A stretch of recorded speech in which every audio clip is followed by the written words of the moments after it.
வணக்கம் மக்களே, IPL action பற்றி டிஸ்கஸ் பண்ணிகிட்டு இருக்கோம். பார்ட் 1ல் ஆல்ரெடி 5 டீம்ஸ் பற்றி நாங்கள் டிஸ்கஸ் பண்ணியிருக்கோம். அந்த வீடியோ பார்க்காதவங்க கண்டிப்பாக பாருங்கள், லிங்க் டிஸ்கிரிப்ஷனில் கொடுக்குறோம். அந்த வீடியோ மிஸ் பண்ணாமல் பாருங்கள். இப்போ பார்ட் 2ல் மிச்ச 5 டீம்ஸ் பற்றி டிஸ்கஸ் பண்ண போகிறோம். வாங்க ஸ்டார்ட் பண்ணலாம்.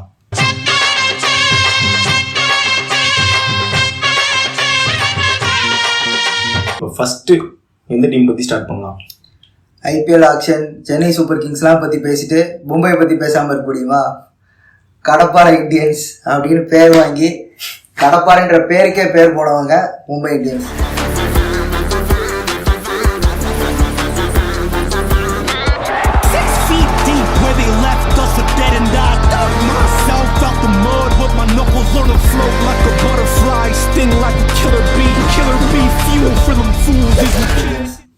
எல்லா சீசனுமே வந்துட்டு ஒரு சாலிடான லைனப் அவங்க எப்பயுமே பிளான் பண்ணியிருப்பாங்க. ஃப்ரம் யங் பிளேஸை ஸ்கவுட் பண்ணுறதாகட்டும் சரி, ஒரு ஃபாஸ்ட் பவுலிங் லைனப், ஒரு டாப் ஆர்டர் எல்லாமே வந்து ஒரு ப்ராப்பர் பிளான் இருக்கும். அதனால பேக்கப் பிளான்ஸுமே வந்து என்ன மாதிரி இருக்குன்னா, ஒரு யங் பிளேஸுக்கு சான்சஸ் கிரியேட் பண்ணி அது மூலமாக இந்தியன் டீமுக்கு புஷ் பண்ணுற கைண்ட் ஆஃப் ஒரு மென்டாலிட்டியில் இருப்பாங்க. இந்த வருஷம் ஆஸ் அ சிஎஸ்கே ஃபேனாக எனக்கு வந்து இன்னும் டெரிஃபைடாக தான் இருக்குது. பிகாஸ் ஆல்ரெடி வந்துட்டு சிஎஸ்கேலேருந்து 2 பிளட் எடுத்துருக்குறாங்க. கடைசி ஆமாம் ஆப்வியஸ்லி ட்ரை பண்ணாங்க. இதுல வந்து என்ன சொல்லியிருக்கிறாருன்னா, இப்போ எனக்கு ரொம்ப டெரிஃபைடா இருக்கிறது மஹேலா ஜெயவர்தனை வந்து சொல்லியிருக்கிறாங்க. நான் வந்து டீம் மேனேஜ்மெண்ட் வந்து ப்ராப்பர்லி ஃபோக்கஸ், இது totally focus only on bowling unit. அப்போ தீபக் சேரை பத்தி சொல்லியிருப்பாங்க ரிப்போர்ட்டர்கிட்ட. மும்பை வாங்கடே வந்தாலே ஈஸியா ஃபன்னுக்கு விக்கெட் எடுத்துட்டு போறாரு தீபக் சேர் அப்படின்னு சொன்னது சரி. சாட்னர் இத்தனை வருஷம் பெஞ்சில் இருந்து அவரு ஒரு ஆப்ஷனா பார்த்துருக்காங்க, மெயின் ஸ்பின்னரா பார்த்துருக்காங்க. அவங்களோட டாப் ஆர்டர் நம்ம கேட்கவே தேவையில்ல. ஃப்ரம் ரோஹித் சர்மா டு திலக் வர்மா இருக்கிற ஃபார்ம் ஆகட்டும் சரி, சூரியகுமார் இருக்கிற ஃபார்ம் ஆகட்டும் சரி, அதெல்லாம் கேட்கவே தேவையில்ல. அண்ட் லாஸ்ட் இயர் வந்து ஹர்திக் பாண்டியா நிறைய பூஸ்க்கு அப்புறம் ஒரு வேர்ல்டு கப் ஜெயிச்சுட்டு திருப்பி கேப்டனா ரிட்டர்ன் ஆகுறாரு ரிட்டம்ஷன் சீரீஸ்ல. ஸோ இது எல்லாமே வந்து ஒரு மாதிரி ஒரு ஃப்ரைட் ஃபேக்டரை இப்பே டெவலப் பண்ணி வச்சுக்க ஒரு ஹைப் கண்டிப்பாக ஏற்றி இருக்குது. அண்ட் சிஎஸ்கேவோட ஹோம் கமிங்கி கம்பேர் பண்ணுறப்போ ஒரு இந்த வருஷம் நான் ரொம்ப எக்ஸ்பெக்ட் பண்ணுற ஒரு விஷயம் என்னன்னா, ஃபைனல்ஸில் இந்த 2 டீமும் மீட் பண்ணுன்ட்டு. இது இல்லாமல் 2 புது பிளேயர்ஸ் ஒரு எல்லா வருஷமும் நம்ம எக்ஸ்பெக்ட் பண்ணுவோம். மும்பை இந்தியன்ஸாக எந்த 2 பிளேயர்ஸ் ஒரு யங் பிளேயர்ஸை வளர்த்தோன்னு நினைக்கிறாங்கன்ற பட்சத்தில் நமன் தீர் ஒரு பெரிய பிட்டுக்கு போயிருக்கிறாரு, 5.25 crores போயிருக்கிறாரு. அது இல்லாமல் ராபின் மின்ஸ் எல்லாம் நிறைய பேர் கேள்விப்படாதவங்களுக்கு சொல்கிறேன். இதுக்கு முன்னாடியே கெரியர் ஸ்டார்ட் ஆகிருக்க வேண்டியது ஒரு பைக் ஆக்சிடென்ட் மூலமாக he couldn't get this contract. அதுக்கப்புறம் Mumbai Indians they spend their own money to send him to UK. அங்கே ட்ரீட்மெண்ட் எடுத்ததுக்கப்புறம் திருப்பி இவங்களே எடுத்திருக்காங்க. ஸோ இதெல்லாம் ஒரு பெரிய இன்ஸ்பிரேஷன் தான். பவுலிங் லைனப்பில் வந்துட்டு டாப் பிக்ஸ் கண்டிப்பாக ஏகப்பட்ட பேர் ஸ்ட்ரீம் பண்ண ஒரு பவுலர் ட்ரெண்ட் போல்ட்டை உள்ளே இறக்கிருக்கிறாங்க. So let's see how Bumrah Boult கை கோத்து வந்துருவானுங்க. ஆமா, இது இல்லாம தீபக் சேர் கூட ஒரு ரிசர்வ்ல இருந்தா கூட அவங்களோட லைனப் நீங்க பாத்தீங்கன்னா ரிசர்வ் பிளேயர்ஸ் கூட ஒரு ஸ்ட்ராங்கான லைனப்ல இருக்குது. எனக்கு வந்து என்னன்னா, பும்ரா போல்ட் தீபக் சேர் எல்லாரும் இருக்கலாம். என் தலைவர் ஹர்திக் பாண்டியா ஃபர்ஸ்ட் ஒரு பால் எடுத்து வந்து சரி ஓகேவா, அந்த லாஸ்ட் டைமே வந்தாங்க தலைவர். யார் வருவான்றப்போ ஃபர்ஸ்ட் ஒரு பால் தூக்கிட்டு வந்து நின்னா. இல்ல வேர்ல்ட் கப்ல பெர்ஃபார்ம் பண்ணிருக்காரு பவுலிங். நியூ பால் பொறுத்த வரைக்கும் இந்த டைம் ஒரு சர்ப்ரைஸ் எலிமெண்ட் இருக்கலாம். ஒரு மிஸ்ட்ரி ஸ்பின்னர் எடுத்துக்கிறாங்க, Ghazanfar. So Chennai also was in the competition to bit. அந்த வீடியோ எல்லாம் பார்த்தோமே, அப்படி 2 சைடும் மிஸ்ட்ரி ஸ்பின்னர், 2 சைடுமே நல்ல ஸ்கொயரா டர்ன் பண்ணக்கூடிய ஒரு பவுலர். பார்க்கலாம் என்ன கைண்ட் ஆஃப் ஒரு சரி இதெல்லாம் எடுத்தீங்க. எங்களுக்கு வில் ஜாக்சன் கொடுங்க. என்னமோ ஒரு டீல் போட்டிருக்கீங்க, போய் ஏமாத்தி ரொம்ப ரேஷப்படங்கள்ட்ட தள்ளிட்டு நல்ல வில் ஜாக்சன் தூக்கிட்டு போயிட்டீங்க. சீட்டிங் பண்றாங்க எல்லாரும், என்ன ஏமாத்துறாங்க ஒரு மாதிரி எல்லாம் பேசிட்டு கை கொடுத்து தேங்க்யூன்னு சொல்லிட்டு வந்ததுக்கு அப்புறம் நாங்க புடுங்கணும்ன்றீங்க. சரி ஓகே, அதான் சொல்றேன். ஓவரால் என்ன பொறுத்த வரைக்கும் மும்பை இந்தியன்ஸோட ஐபிஎல் வேர்டிக்ட் வந்து டாப் நாட்ச் சோஃபார். எனக்கு தெரிஞ்சு I thought GT or Punjab or Delhi kind of இது வந்து நல்லா இருக்கும்னு நினைச்சேன். பட் ஜிடி பஞ்சாப் இருந்துச்சு இருக்கும்போது மும்பை இந்தியன்ஸ் வந்து இந்த டைம் ஒரு ப்ராப்பர் பிளான்ல இருந்திருக்குது, எக்ஸிகியூஷன் பக்காவா இருந்திருக்குது. இவ்வளவு சொன்னியே, லக்கி சாம் கரண் சர்மா விட்டுட்டியடா, மன்னிச்சுக்கோங்க, கண்டிப்பா மன்னிச்சுக்கோங்க. சரி, அவரு லக்கி சாம் மட்டும் இல்ல, ஒரு நல்ல ஸ்பின்னரும் கூட நல்லா பெர்ஃபார்ம் பண்ணியிருக்கிறாரு. அவங்கள கூட மெயின் லைன் ஸ்பின்னரா எடுத்துட்டு போறது வாய்ப்பு. அவரையும் ஆர்சிபில வந்து கொடுக்கல கொடுத்தீங்க. இது என்ன பிரமாதம்? இது விட பெசலைட் ஒண்ணு இருக்கு. அர்ஜுன் டெண்டுல்கர் லாஸ்ட்ல ஒரு மாதிரி பதட்டமா வச்சு எடுத்தீங்க. பதட்டமா வச்சு எடுக்கல, வேற வழி இல்லை. ஒன் ஃபேமிலி எடுத்தாங்க. பாசத்துக்காக ஒரு பை, கடைசியில பாசத்துக்காக பையும் சொல்லலாம். 2 பவர் ஹவுசஸ் பத்தி பார்த்துட்டோம். இப்போ ஒரு டல் ஹவுஸ் பத்தி பார்ப்போம். எல்எஸ்ஜி. இதுல வந்து சொல்லிக்கிற மாதிரினா ஒரு ஐபிஎலோட பிக்கஸ்ட் பை, ஹையஸ்ட் பிட் போயிருக்காங்க. யாருக்குன்னா ரிஷப் பண்ட்டுக்கு. அவர் வந்து ரீசெண்ட் டைம்ஸ்ல நல்ல ஒரு வளர்ச்சி, ஒரு ஆக்சிடென்ட் இருந்துச்சு, அதுக்கப்புறம் திருப்பி ஒரு கம்பேக். அவர் லைஃபே வந்து அப்படியே கிராஃப் அப்படியே ஏறிட்டே தான் போகுது. ஸோ அவருக்கு வந்து 27 crores எல்லாருமே எக்ஸ்பெக்ட் பண்ணது இந்த ஐபிஎல் ஆக்ஷனில் அவருக்கு தான். ஆப்வியஸாக வாங்கிட்டாங்க. ஆனால் என்ன விஷயம்னா, ஒரு ஜெயிலிருந்து தப்பிச்சு இன்னொரு ஜெயிலில் வந்து மாட்டியிருக்காரு. அதுதான் ஒரு மீமும் போட்டிருந்தாங்க, சவுக்கு சங்கர் விடுதலை மீண்டும் கைது, அந்த மாதிரி ஒரு நிலைமை இருக்கு. டெல்லியிலேருந்து தப்பிச்சிட்டாரு, ஓகே ஒரு நல்ல டீம் ஓவர் பார்த்தா எல்எஸ்ஜியில் வந்து மாட்டியிருக்காரு. இப்போ இதில் வந்து மெயினாக என்ன சொல்லணும்னா, மொத்தமாக இந்தியன் பவுலர்ஸ் எல்லாத்தையும் வாங்கிட்டாங்க. மற்ற டீம்ல ஏன்டா இந்தியன் பவுலர்ஸ் குறையுது அப்படின்னு பார்த்தா மொத்தத்தையும் வாங்கி போட்டிருக்கானுங்க. யாரெல்லாம் ஆவேஷ் கான், ஆகாஷ்தீப், ரவி பிஷ்னாய், மயங்க் யாதவ், மோசின் கான் எல்லாருமே வந்து மற்ற டீம்ஸ் எதிர்பார்த்துட்டு இருக்கிற பவுலர்ஸ் மொத்தத்தையும் வாங்கி போட்டிருக்கானுங்க. மிடில் ஆர்டர் மட்டும் நல்லா ஸ்ட்ராங்காக இருக்கு. இவங்க ஆல்ரெடி ரிட்டைன் பண்ணது பார்த்தீங்கன்னா பூரன், அப்புறம் ரிஷப் பண்ட் இப்போ ஐபிஎல் எடுத்திருக்காங்க. அது போக மிச்சல் மார்ஷ் இருக்காரு, டேவிட் மில்லர் எடுத்திருக்காங்க. மிடில் ஆர்டர் மட்டும் இவ்வளோ ஸ்ட்ராங்காக இருக்கு, ஓப்பனர் இல்லை. ஓப்பனிங் இல்லாம நேரம் மிடில் ஆர்டர் வந்து ஸ்டார்ட் பண்ணது பிளான் வச்சிருக்காங்க, எனக்கு புரியல. இந்த மாதிரி ஒரு டீம் வச்சுக்கிட்டு இதுல லாஸ்ட் இயர் வந்து ராகுல போய் அசிங்கப்படுத்திட்டு இருப்பாரு ஓனரு. அதெல்லாம் என்ன தைரியம் எனக்கு தெரியல. அவர் இவரை மட்டும் அசிங்கப்படுத்தலையே, தோனி ஆரம்பிச்சு, ஸ்டீவ் ஸ்மித் ஆரம்பிச்சு, கேஎல் ஆரம்பிச்சு, அதே T20 கரியரே காலி பண்ணுவாரு அவரு. அதான் ரிஷப் பண்றதுல இருந்து எப்படி தப்பிக்க போறாங்க நமக்கு இந்த ஐபிஎல் ஒரு த்ரில்லிங்கான விஷயம்.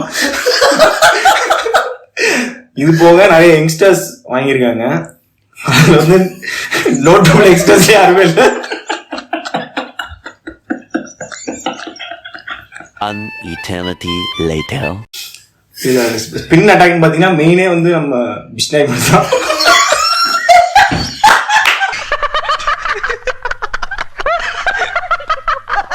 ஓகே, ஜோக்ஸ் அப்பார்ட், இந்த டீம்ல நோட்டபிள் யங்ஸ்டர்ஸ்ன்றப்போ மணிமாறன் சித்தார்த் ஒருத்தர் இருக்காரு, லெஃப்ட் ஆர்ம் ஸ்பின்னர். அவர் வந்து பவர் பிளேல லாஸ்ட் டைம் யூஸ் பண்ணாங்க, இன்னும் பெட்டராக யூஸ் பண்ணலாம். ஸோ அவருக்கு ஒரு சான்ஸ் கிடைக்கும்னு எதிர்பார்க்கலாம். அது போக யுவராஜ் சௌத்ரின்னு ஒருத்தர் இருக்காரு. ஸ்டாட்ஸ் செக் பண்ணுறப்போ இவருக்கு ஃபர்ஸ்ட் கிளாஸில் வந்து ஒரு நல்ல ஸ்டாட்ஸ் இருக்குது.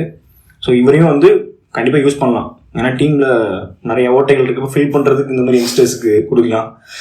மற்றபடி எல்எஸ்ஜி ஓவராலாக பார்த்தோன்னா அந்த ஹையஸ்ட் பிட் ரிஷப் பண்ணிட்டு மட்டும்தான் ஒரு ஹைலைட். மற்றபடி ஒரு டிசப்பாயிண்டிங் ஆப்ஷன் தான் அவங்களுக்கு. உங்கள் டீம் பற்றி சொல்கிறதுக்கு வேறு எதுவுமே இல்லை. அடுத்ததான் நம்ம பிரீத்தி அக்காவோட கிங்ஸ் 11 டீம் பற்றி பார்த்துருவோம். கிங்ஸ் 11 டீம் இருக்க பிளேயர்ஸ்க்கு வந்து ஃபேன்ஸ் இருக்காங்களோ இல்லையோ, டீம் ஓனருக்கு ஃபேன்ஸ் ரொம்பவே அதிகம். நம்மளும் அவங்களோட ஃபேன்ஸ் தான் நினைக்கிறேன்.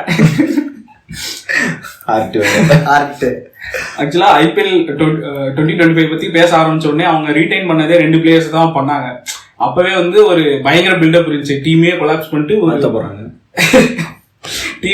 பண்ணிட்டு புதுசா ஒரு பேஸ் ஆரம்பிக்க போறாங்க ஸோ அப்படின்னு சொல்லி ஒரு பயங்கரமான பில்டப். அந்த பில்டப்புக்கு தகுந்த மாதிரி டீம் இருக்கா இல்லையா அப்படின்றத பத்தி தான் இப்போ பார்க்க போறோம். இதுல வந்து மெயினா பார்த்தோம்னா பாண்டிங்க வந்து ஹெட் கோச்சா அப்பாயின்மெண்ட் பண்ணாங்க. அதுல வந்து ஆக்ஷன்ல உள்ள வர்றப்பவே டீம்ல வந்து ஒரு பெரிய இன்டென்ட் வந்து 2 விஷயம். ஒன்று வந்து இந்தியன் பிளேயர்ஸை வச்சுதான் ஒரு பேஸ் செட் பண்ணோம் அப்படின்னு சொல்லிட்டு, அதனாலே வந்து ஒரு நல்ல இந்தியன் கேப்டனா ஒன்று சூஸ் பண்ணணும்னு சொல்லிட்டு தான் வந்து ஸ்ரேயாஸ் ஐயரை வந்து பிட் பண்ணாங்க. அதிக ரேட்டுக்கு போனாலும் ஸ்ரேயாஸ் ஐயர் எடுத்துட்டாங்க. அதனாலதான். ஸோ அதோட இதுதான் சஹலையும் ஹர்ஷ்தீப் சிங் அன்கேப்டு பிளேயர்ஸுமே நல்லா தான் எடுத்துட்டு இருக்காங்க. இப்போ இதுல வந்து பார்த்தோம்னா பிரியன்ஸ் ஆர்யா, முஷிர் கான் வந்து சர்ஃப்ராஸ் கானோட தம்பி, அவரும் டெஸ்ட் ரெக்கார்டும் பயங்கரமா இருக்கும், பேட்டிங் நல்லாவே ஆடுவார். பிரியன்ஸ் ஆர்யா வந்து ஷாஹித் முஸ்டக் அலி அதுல வந்து செஞ்சுரி போட்டார் இப்போ T20. அதனால ஒரு அன்கேப்டு பிளேயர்ஸை நம்பி எடுத்திருக்காங்க. கொஞ்சம் பேலன்ஸ்டா இந்தியன் பிளேயர்ஸையும் வச்சு டீம்ல எடுத்திருக்காங்க. பட் அதுல எனக்கு ஒரே ஒரு விஷயம் என்னன்னா, அன்கேப்டு பிளேயர்ஸ்ன்னு பாக்குறப்ப அசுதோஷ் சர்மா அவங்க மிஸ் பண்ணிட்டாங்கன்னு தோணுச்சு. ஒரு ரிட்டென்ஷன்ல வந்து அவங்கள பார்த்துருக்கலாம். ஏன்னா ஒரு ஹையஸ்ட் சேஸுக்கு வந்து அவர் ஒரு தூணா இருந்திருக்கிறாரு. ஒரு 250+ டோட்டலா சேஸ் பண்றது ஈஸி கிடையாது. ஈஸியாக வந்து சஷாங்க்கும் அவரும் சேஸ் பண்ணார்.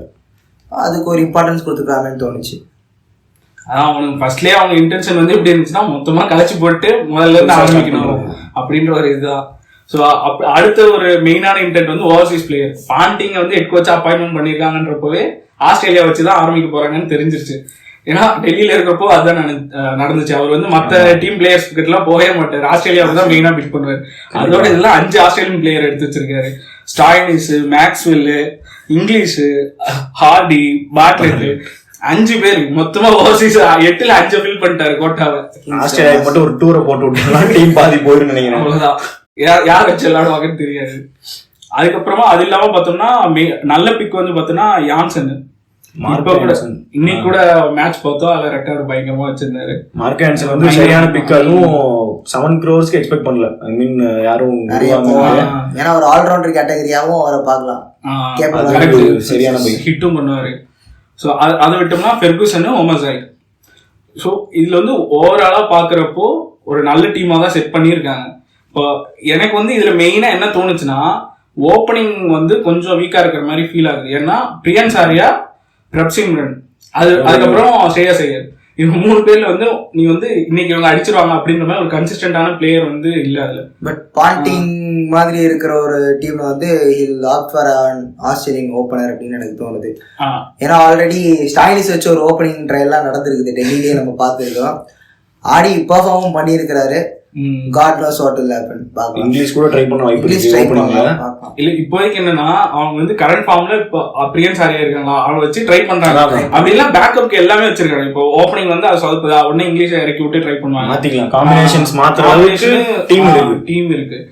எல்லாருக்கும் ஒரு ஹோம் கமிங்னா ஒருத்தருக்கு return of the X Maxwell வந்து இருக்கிறாரு. பாக்கலாம், பிரீத்தி சித்தா மேக்ஸ்வெல் காம்பினேஷன். அவர் இந்த அவரை விட்டுட்டு போன இடத்த காம்பினேஷன் எனக்கு புரியல. என்ன இது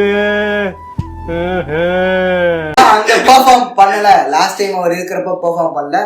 அதுக்கு இந்த டைம் மேட்ச் காம்பன்சேட் பண்ணுவாருன்னு எதிர்பார்க்கிறேன். பார்க்கலாம். ஸோ ஓவராலா டீம் வந்து ஓனர் மாதிரியே ஒரு கியூட்டான ஒரு டீமா தான் இருக்கு. அவனை சொல்லி நிறுத்துங்களேன்டா.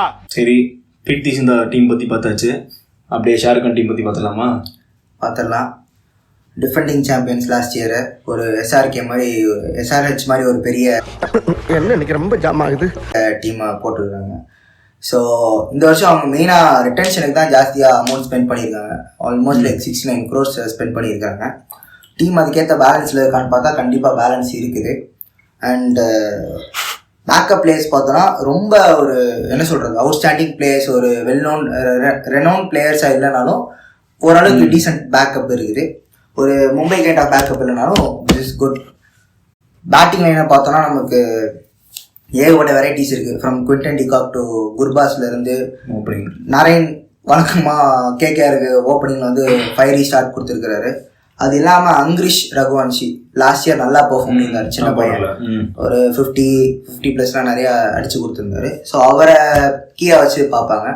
அண்ட் இவங்களோட ஓவரால் பைலையும் வந்து பெஸ்ட் பை பார்த்தோன்னா வெங்கடேஷ் ஐயர் 23 crores மேலே ஸ்பெண்ட் பண்ணியிருக்காரு. ஸோ அவரை வந்து ஒரு captaincy material after Shreyas Iyer's leaving பார்க்குறாங்களா அப்படின்றது ஒரு எக்ஸைட்டிங் ஃபேக்டராக இருக்கும். பார்க்கலாம்.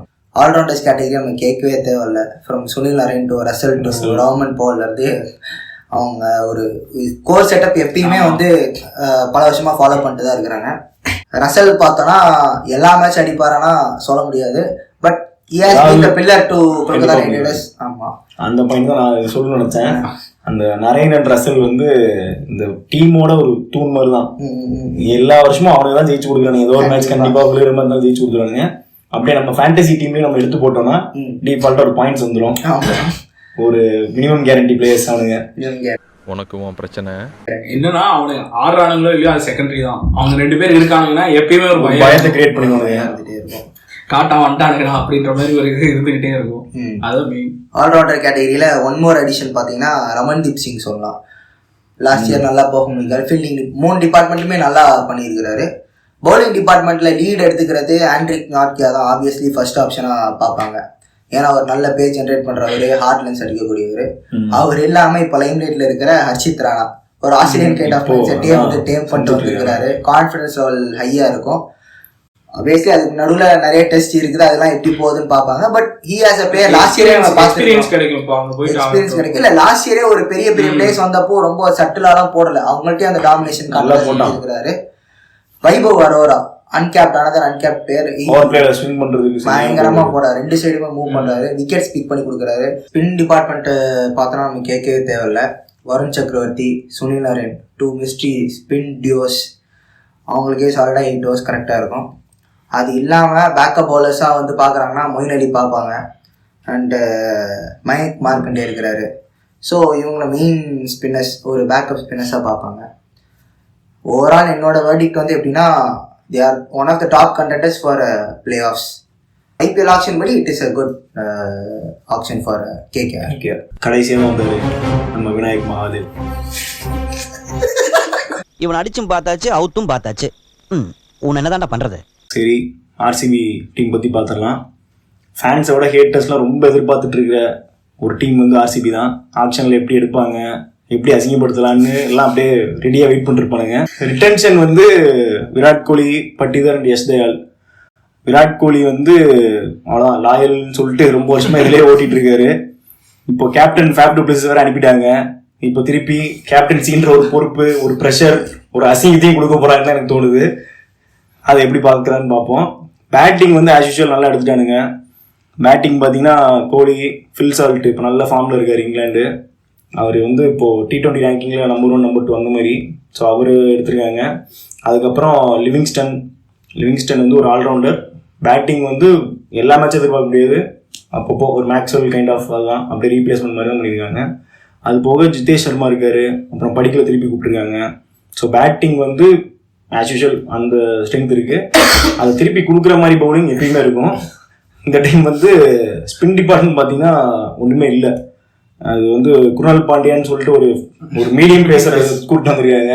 ஆஸ்திரேலியா மேக்ஸ்வெல் வச்சு தான் போட்டு ஒப்பேத்திட்டு இருந்தீங்க 3 ஓவர் 4 ஓவர். அதுதான் குருணால் பாண்டியா வந்து ஒரு ஃபாஸ்ட்டாக வந்து 2 ஓவர் எரிஞ்சிட்டு போவார், அந்த மாதிரி யூஸ் பண்ணிக்கலாம். ஒரு லீடிங் ஸ்பின்னர்னு பார்த்தா சிவா சர்மா தான். அது போக ஸ்வப்னில் சிங் லாஸ்ட் டைம் அவர் ஒரு 6th ஒரு கண்டினியூஸாக 6 லாஸ்க்கு அப்புறம் உள்ளே வந்தார். அதுக்கப்புறம் கொஞ்சம் வின் பண்ணாங்க. ஸோ அந்த ஒரு கான்ஃபிடன்ஸ் இருக்கும். அதனால் ஸ்பின் இவங்களை வச்சு தான் மேனேஜ் பண்ணணும். அது போக லிவிங்ஸ்டன் வேணால் பார்ட் டைமாக போட்டுக்கலாம். அதுக்கப்புறம் ஃபாஸ்ட் பவுலிங் இதுதான் வந்து இவங்களோட மெயின் கேட்டகரியே. ஆர்சிபியில் எப்பயும் ஓட்டையாக இருக்கிறது இங்கே தான் இருக்கும். இந்த டைம் வந்து ஒரு ஹையஸ்ட் பிட்டாக புவனேஸ்வர் குமாருக்கு போயிருக்காங்க 10.75.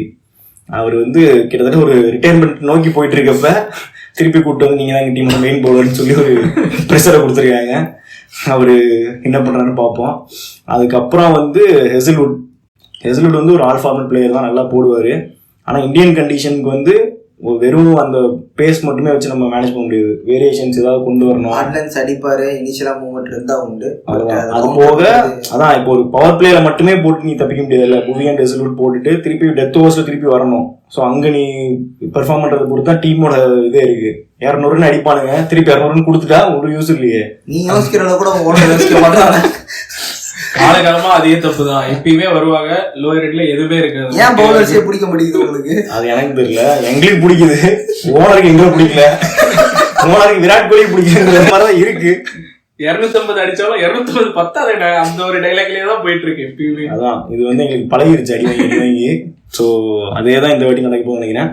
இதுல வந்து ஸ்பெஷலா சொல்லணும்னா ஜேக்கப் பெத்தல். அவர் வந்து ஒரு இங்கிலாண்டோட இப்போ புதுசாக ஃபைன் பண்ண ஒரு பிளேயர். அவரை எடுத்திருக்காங்க, கண்டிப்பாக யூஸ் பண்ணணும் அவரை. ஆனால் சேம் தான், பேட்டிங் ஆல்ரெடி ஸ்ட்ராங்காக இருக்குது. ஸோ இன்னும் அதை ஸ்ட்ரென்தன் பண்ணிகிட்டே இருக்கிற மாதிரி தான் இருக்குது. பவுலிங்கில் வந்து லுங்கிங்கிடி அவர்லாம் கிரிக்கெட் அடி நான் பார்த்து ரொம்ப நாள் ஆச்சு, அந்த மாதிரி ஒரு பவுலரு. அதுக்கப்புறம் ரொமேரியோ ஷெப்பார்டை வந்து ட்ரேட் பண்ணியிருக்காங்க, யாரை வில் ஜாக்ஸை கொடுத்துட்டு. எதுக்குன்னு எனக்கு தெரியல. ஷெப்பார்ட் பவுலிங் போட்டால் அடி தான் வரப்போகுது. ஸோ ஒரு ஆல்ரவுண்டர் கைண்ட் ஆஃப் இதுலேயும் நம்ம யூஸ் பண்ண போகிறது இல்லை. அது எதுக்கு மாத்தினாங்கன்னு தெரியல. அண்ட் துஷாரானா நம்ம ஒரு பேசர்ல இப்போதைக்கு எனக்கு தெரிஞ்ச T20 லீக் எல்லா ஊர்லயும் போய் ஆடினதுனால ஒரு எக்ஸ்பீரியன்ஸ் இருக்கு, அதை வச்சு தப்பிக்கலாம். ஆனா அகைன் எப்படிப்பட்ட பவுலரா இருந்தாலும் ஆர்சிபி ஜெர்சி போட்டா பெர்ஃபார்மன்ஸ் ரிவர்ஸ்ல இருக்கும். அதனால எதிர்பார்க்கணும் நமக்கே ஆல்ரெடி இருக்கு. ஸோ அவ்வளோதான் எதிர்பார்க்கலாம் இந்த டீம்கிட்ட இருந்து. ஓவராலாக வந்து அதான் பேலன்ஸ்லாம் இருக்கு. டெத் பவுலிங் மட்டும் எனக்கு தெரிஞ்ச ஒரு வீக்னஸ், கண்டிப்பா அது எப்பயுமே இருக்கிற வீக்னஸ் இந்த வாட்டியும் இருக்கு. இதை வச்சுட்டு கப்புங்கிறது சிராஜ் பிளேம் பண்ணிட்டு இருக்காங்க. இப்போ சிராஜ் அமுச்சு விட்டாச்சு. அதான் நான் தான் சொல்லிட்டேன், பிளேம் பண்றதுக்கு ஆல்ரெடி இருந்து என்ன யூஸ், மேனேஜ்மெண்ட்டே இங்க சரியில்லை. காலங்காலமா இது வந்து புலம்ப கூடாதுன்னு நினைச்சேன், பட் இந்த இடத்துல புலம்ப வேண்டியதாகி போச்சு. புலம்புறதுல எனக்கு போட்டியா? எது யாருடா அவன்? எனக்கு போட்டியா புலம்பு வந்துட்டானா? நீயும் புலம்புவியா? நான் புலம்புறேன் பாரு. எந்த பிளேயர் பார்த்தாலும் ஆர்சிபிக்கு வந்து ஒரு மாதிரி விளையாடுவான், இங்க இருந்து வெளியே போனா வேற மாதிரி விளையாடுவான். வாட்சன் இருந்து இதான் நோட்டபிளா 2-3 சொல்லிட்டு இருக்கீங்க, நிறைய இருக்கு இந்த மாதிரி. குளத்தி வச்சுட்டு கடைசியா தான் வந்தவர் விநாயகர். கடைசியா தான் வந்தாரு விநாயக்குன்னு சொன்னேன், அதுக்கப்புறம் என்ன நடக்குன்னு சொல்லல. கிளைமேக்ஸ் சொல்லு. கிளைமேக்ஸ் வந்து என்ன சொல்றது உங்களுக்கு, ஏற்கனவே வந்து விமன்ஸ் கப்ல வந்து ஆர்சிபி வின் பண்ணிட்டாங்க. அதை வந்து ஒரு என்ஜாய் கூட பண்ண விடாம ஒரு மாதிரி எங்களை ஹார்ஷா ட்ரீட் பண்ணிருந்தானுங்க. டீம்ஸா போட்டு லேடிஸ்லாம் ஜெயிச்சிட்டாங்க, நீங்க எப்படா ஜெயிக்க போறீங்கன்ற மாதிரி. அதுக்கு வந்து அவ்வளவுதான், காலம் தான் பதில் சொல்லணும். விராட் கோலிக்கா ஒரு மனுஷனுக்காக நாங்களும் பொறுத்து பார்த்துட்டு இருக்கோம்.